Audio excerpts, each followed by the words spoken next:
નમસ્કાર દર્શક મિત્રો, લોકમત ન્યૂઝ ચેનલમાં હું ભૂમિ મહેતા આપનું હાર્દિક સ્વાગત કરું છું। વડોદરા શહેરમાં પાણીની સમસ્યાથી વિવિધ વિસ્તારના લોકો ત્રાહિમામ છે। દૂષિત પાણી કે ઓછા પ્રેશરથી મળતા પાણીને કારણે લોકોને વેરો ભરવા છતાં વેચાતું પાણી ખરીદવાનો વારો આવે છે। સ્માર્ટ સિટી તંત્ર લોકોની પ્રાથમિક જરૂરિયાત પાણી પૂરું પાડવામાં નિષ્ફળ રહ્યું છે।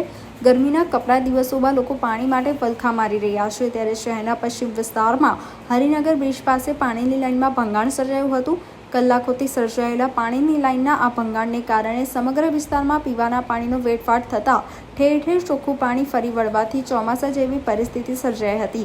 શહેરમાં આવેલ પાણીની પાઇપલાઇનમાં અવારનવાર ભંગાણ સર્જાતા અમૂલ્ય પાણી બિન ઉપયોગી વહી જતું હોય છે, પણ પાલિકા તંત્ર દ્વારા આ મામલે ગંભીરતા દાખવાતી નથી કે યોગ્ય નિરાકરણ સમાધાન લાવવામાં આવતું નથી, જેથી જાગૃત નાગરિકો ઈચ્છી રહ્યા છે કે વારંવાર પાણીની લાઇનમાં ભંગાણ થાય છે અને અમૂલ્ય પાણી વેડફાય છે, તો આવા બનાવનું પુનરાવર્તન ન થાય। તમે જોઈ રહ્યા છો કે આજે સારાભાઈ સોસાયટી આગળ કોટક બ્લડ બેંકની સામેનો રોડ જે છે, સારાભાઈ સોસાયટીવાળો હરિનગર 5 રસ્તાવાળો, ત્યાં આગળ બહુ મોટી લાઈન તૂટી ગઈ છે અને રોડ પાણીની લાઈન તૂટવાથી આખો રોડ ઉપસી આવ્યો છે ઊંચા પાયા પર।